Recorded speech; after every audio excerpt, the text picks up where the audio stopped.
Hello everyone. I hope all of you are doing really well. So today we are going to discuss the third part of the ASD board exam series. So this is from the chapter Halogen Derivatives of Alkanes, and that's basically the end of the textbook questions. In the previous two videos we have already discussed about the important conversions and solutions to certain important MCQs and all. Okay, so in this video we are going to discuss certain direct and indirect conversions and certain like word problems as well. Okay, so now let's begin. So before I start the video, if you like this video, please hit the like button and please subscribe to get more updates about the upcoming videos.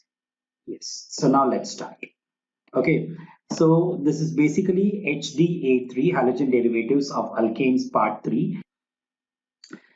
Okay guys, now let's begin. So the first question is convert the following. Okay, so we have this very simple conversion. 2-chloropropane, okay, 2-chloropropane has to be converted to propan-1-ol. Okay, now first, before we begin, let's try to write down the structure. Okay, so you have 2-chloropropane, which is nothing but CH3, then you have a CH, there is going to be a, there is going to be a Cl over here, and then there is going to be CH3. Now this has to be converted into CH3, then you have a CH2, right? And then you have a CH2, then you have an OH. Now if you could see here, there is some problem in this question. The problem is you have the functional group at position number 2. Here the functional group is at position number 1. So basically the position of functional group has changed. So you have to use a very simple strategy. That means if you are going to remove this functional group, you are going to introduce a double bond. If you are going to introduce a double bond, you can use either Markovnikov or anti-Markovnikov and see what exactly is the product which is obtained, right? So now it's very clear. Now in order to remove this chlorine, you are supposed to do an elimination reaction. So the first strategy is going to be dehydrohalogenation. Okay, so it's going to be dehydrohalogenation. Okay, and this is very easy. So you can basically use alcoholic KOH. Correct, alcoholic KOH. So this is going to be the first one, and then you can after this you can directly do the hydrohalogenation right now, but let me first do this dehydrohalogenation, right? So you have, this is CH3, so I'm going to write here CH, there is a Cl, and I'm going to write the CH3 as CH2H, right? Now let's say if I treat it with alcoholic KOH, okay, I'm not writing the byproducts here, so HNCl will go in the form of HCl, that's going to react with KOH and you will be getting minus KCl minus H2O, right? So what is the product which you get over here? So the product that you are going to get here is CH3, CH double bond CH2, right? Now you are supposed to introduce this, the functional group is at position number 1 of this chain, right? So that means the best way to do is do an anti-Markovnikov addition of HBr, right? And using peroxide. So it's basically anti-Markovnikov's addition. So you have negative part going to that carbon containing more number of hydrogen. Now, if you do Markovnikov, what's going to happen? The negative part is going to go to CH. Then again, you'll be back to square one, right? So this is the negative part and it's going to go to CH2. So what is that which you get? You get CH3, then you have CH2. Obviously, hydrogen is going to go over here. And then you will be having CH2Br, right? Now it's pretty much simple, very simple to understand this. Now you can treat it with moist Ag2O, that is moist silver oxide, right? So this is nothing but reaction with AgOH, and then that's how you'll be getting CH3, CH2, CH2OH. You can also use aqueous KOH. So if you could see here, the conversion is pretty much simple, conversion is pretty much easy, but yes, it is involving more than one step. Okay, so this is a very simple question. Again, this can come for like 2 marks or something like that because it is indirect conversion. Okay, now let's move on to the next question. Okay, so we have tertiary butyl bromide to isobutyl bromide. Let's first write down the structure. Tertiary butyl bromide is going to be CH3 and then you have a C, there is one CH3 over here, and then there is a CH3 over here, right? And there is going to be a Br over here. Now this has to be converted into isobutyl bromide. So CH3C, there is going to be a CH3 over here, right? There is going to be an H, and you will be having CH2Br, right? Correct. So if you could see here again, the position of Br has changed from the second carbon to the first carbon. So again, you are supposed to follow the same way. So now let me do the same strategy over here. So I'm going to write this as CH2H, right? So this on treatment with alcoholic KOH, correct? So what is that that's going to happen over here is you will be having CH3, you'll be getting carbon, there is a CH3 over here, and there is going to be double bond CH2. Now let me write down the side products as well, because that's going to make your life pretty much easier. So this HBr is going to go with KOH, and you will be getting minus KBr, right? And then minus H2. Very simple, right? Now what exactly is going to happen now? A very simple strategy that you could apply over here. Okay, you can simply apply a very easy strategy, and there is not even a need for doing any more set of conversions. You can directly treat it with HBr, correct? And in presence of hydrogen peroxide, that means it's going to be anti-Marconic of addition. So you will be having this Br and this H plus, right? So this Br is going to go to that carbon containing more number of hydrogen. So, and this hydrogen is going to go over this carbon, right? So this is how you will be getting the final product. So that's going to be CH3C, and there is going to be CH3, and there is going to be an H, and there is going to be a CH2Br, correct? So this is a simple way of doing this two-step reaction. Again, it is similar to what you have done in the previous question. Okay, so I hope I was able to solve this question and you have understood. If you have any doubts or any queries, please comment down in the comment section. Okay. Now let's move on to the next part. So you have aniline to chlorobenzene. Now this aniline to chlorobenzene, this is nothing but you can use Sandmeyer's reaction. Okay, Sandmeyer's reaction. Correct, Sandmeyer's reaction. So now let's do this. It's very simple. So you will be having this is aniline, right? So you will be having aniline. So this NH2, right? Now this on treatment with NaNO2 HCl. You could do the dilute HCl, diazotization, right? And then you will be getting a diazonium salt. So what is that which you will be getting over here? You will be getting something like this, right? N2 plus and then Cl minus. Now what you could do is you can use CuCl, right? CuCl in HCl, right? This is Sandmeyer's reaction, or you can use copper in HCl, that is Gattermann reaction, right? So what exactly happens over here is you will be getting chlorobenzene. It's basically a name reaction. So let me not get into the mechanism because that's a little bit tricky. And I guess you just need to get the synthesis correct, right? And what is going to be the byproduct? Obviously, it's going to be nitrogen gas. Very simple and very easy to do. Okay, so now let's move on to the next question. Very easy.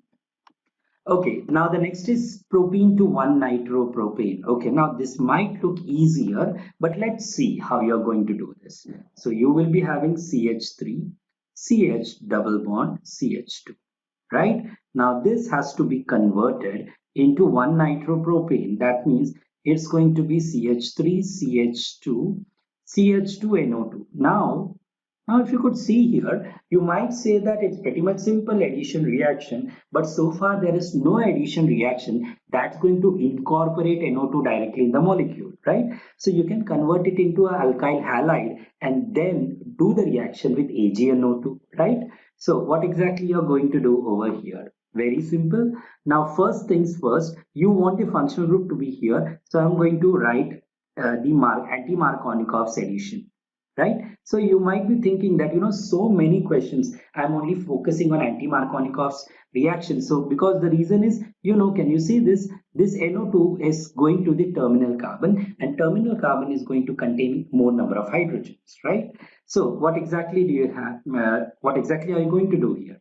So you will be getting CH3, then you will be having CH2, then there is CH2, and it's going to be with Br, right? Now this on treatment with silver nitride, AgNO2, not AgNO3. So this Ag is going to take up this bromine, as a result of which you will be getting CH3, CH2, and then this is a CH2, and then you have NO2, right?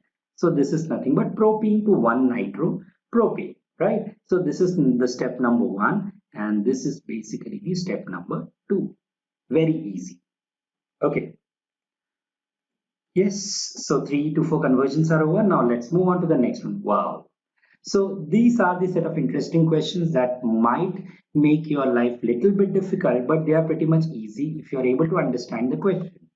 So whenever such questions come, make sure to understand the keywords over here. So HCl is added to a hydrocarbon. Okay, so the first keyword is addition. So when you have an addition reaction, right, there has to be a double bond, correct? So the first important aspect that you should remember is that there is A contains either a double bond or triple bond, right? Now the next part, let's see the next part. So if you could see here, hydrocarbon C4H8, right? So C4H8, A has a formula C4H8. So this is basically CnH2n. So it's confirmed that it has a double bond, right? And to give a compound B, so A on treatment with HCl gives B, okay? Which on hydrolysis with aqueous alkali, so I'm going to use aqueous KOH, right? And you get C, which is nothing but a 3-degree alcohol, right? And you're supposed to identify A, B, and C. Now let's see this, okay? So we have to see this tertiary alcohol. So the tertiary alcohol containing 4 carbon is going to have only this structure, right? So this is the tertiary alcohol. Now up till here it's fine, correct? So aqueous KOH, am I right? So when you put aqueous KOH on B, you get this OH. So what does this mean? Let's try to work it backward. So that means it's going to be something like this, right? CH3, CH3, and there is going to be a Cl, and this on treatment with aqueous KOH, it's going to become like this. Now, okay, A on addition with HCl, it gives B. So that means if I have to go from B to A, I'm going to do the dehydrohalogenation, right? So I'm just going to write CH2H, correct? So I'm going to go backward now. Correct. So what exactly do you get? You get CH3, and there is going to be C, there is going to be CH3, double bond, CH2. So if you could see here, this is the hydrocarbon to which I am attaching the HCl, right? And you get this compound, which on treatment with aqueous KOH, you get a tertiary alcohol, right? So this is nothing but A, and the name of A is isobutylene, right? Isobutylene. And then if you could see here, this is nothing but tertiary butyl chloride, correct? So this is tertiary butyl chloride. And what is this? This is tertiary butyl alcohol. Very simple, even though it looks little bit tricky, but I would say it's very, very easy and very, very simple. Okay. Okay, so let's move on to the next part now. Okay, cool. So now the next one is complete the following reaction sequence, okay, by writing the structural formula of the organic compound. Now this is pretty much simple. You have the direct sequence in front of you, 2-bromobutene. The first one is alcoholic KOH. That means it's going to be dehydrohalogenation, right? Halogenation. And then bromine, that means it's going to be addition. And then this NaNH2, let's try to work it out. So let's see, you have this 2-bromobutene. Let's first write down CH3, CH2. Then I'm going to write CH. there is going to be a bromine over here, and there is going to be a CH3. Correct. Now this on treatment with alcoholic KOH. Now here you are supposed to follow Sage-Zeff rule, right? Sage-Zeff rule. Correct. Alcoholic KOH is there. You're supposed to follow the Sage-Zeff rule. So what am I going to do over here is I'm just going to write this CH2 as CHH, right? So now you'll be having the dehydrohalogenation over here. So what happens? You get CH3, CH, double bond CH, and then you have a single bond CH3, right? Now this on bromination. Again, bromination is very simple. So if you could see here, very simple thing, the bond is going to break. One bromine comes here, one bromine comes here, right? So what is that which you get over here? You'll be getting CH3, CH, Br, correct? And then I'm going to write here CH, Br, and then I have a CH3 over here. Correct. Now, why is the reason I have written it like this? So now you will be able to understand. Now, what I'm going to do is I'm going to write the hydrogen upstairs so that I can actually do this elimination over here. Now, if you could see here on treatment with NaNH2, now this is nothing but soda amide, which is nothing but a very strong base. Correct. So what happens over here is so I'll just make it very simple for you. This is Na plus and you have NH2 minus, and you already know hydrogen is always delta positive, bromine is delta negative, right? So NH2 is going to abstract H and Na is going to abstract the Br, right? So what exactly you'll be getting? NaBr minus NH3, right? So if I take two equivalents, what's going to happen? These two are going to go away. Even this is going to go away. So what is that which you will be getting? You will be getting CH3, C triple bond C, and there is going to be CH3, right? So you will be getting 2-butyne. Okay, 2-butyne in this case, right? So this is basically a very simple thing. So now let's try to write down, label this. So A is nothing but A is this one, right? So they have only asked write down the structural formula. So this is but2ene. Let me write down but2ene, right? And then you have B. B is nothing but this compound, brominated compound. Okay, so it's going to be 1,2 dibromobutane. Okay, 1,2 dibromobutane, and that's basically B, and 2-butyne, that's basically C, right? So this is basically the answer to this particular question. Okay, so now let's move on to the next part. Okay, so you have isopropyl alcohol on strongly heating with PBr3. Okay, fine, it's very simple. PBr3, that means you have OH getting converted to Br, right? And then the remaining part, NH3 nexus. Okay, let's see. So you have isopropyl alcohol. So this is nothing but isopropyl alcohol, right? So I'm going to write here OH. I'm going to write this H over here, right? So this on strongly heating with PBr3. So what happens over here is you get CH3, CH, CH3, right? And then a bromination happening over here. Now this on treatment with NH3 in excess. Okay, this is basically an alkyl halide, right? So this NH3 you can write it as HNH2, correct? So you have the HBr going off. So what exactly do you get? You get CH3, okay, and then you have a CH. There is going to be CH3 and there is going to be NH2, right? Now, since it is used in excess, okay, so all the hydrogens are going to go off.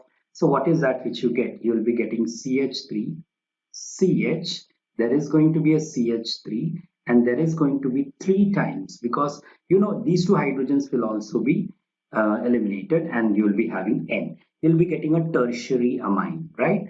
So this is basically the compound A, and then this is basically the compound B.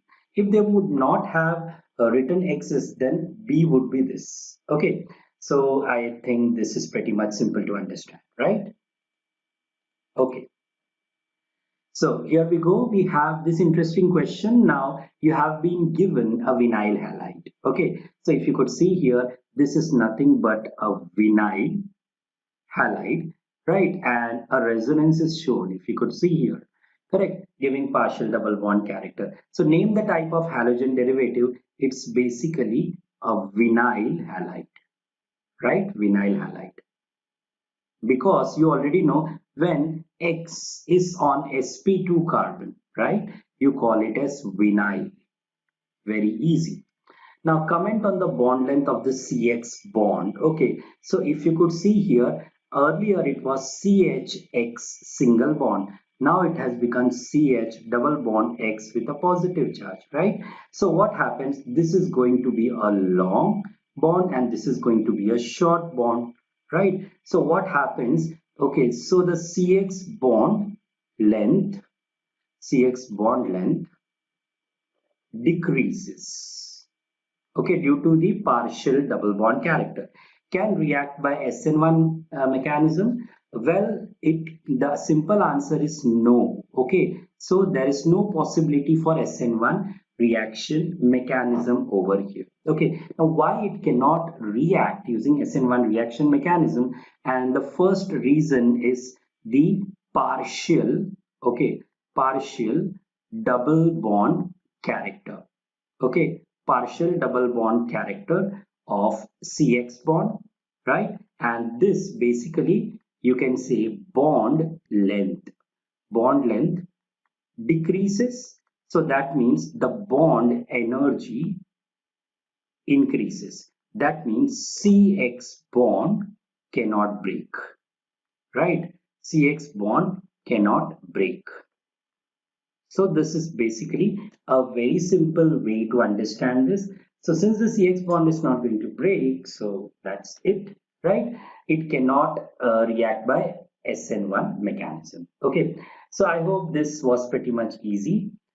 So I think that's it. Yes. So this basically finishes off all the important tricky questions which were there in the end of the textbook session, end of the textbook question list. Okay. So I hope you have enjoyed watching this video and make sure to just have a proper revision of all these questions so that you are not left out with any of the concepts and you can excel in your board exam as well. So let this video be the final preparation of this particular topic. So I could say the last minute revision. Okay, if you like this video, please hit the like button and make sure to subscribe and hit the bell icon as well so that you get the periodic updates. Now, before I wind up with this video, I would like to inform that the next video is going to be for the chapter alcohol, phenols and ethers. So first I'll be giving you the strategy how to start studying the chapter and what is the best way to do this, how much time should be allotted, and then I will be discussing about how you are going to do the questions, the conversions, interconversions. So basically the end of the textbook questions. Okay, so for more updates, please stay tuned and thank you very much for watching. Have a nice day.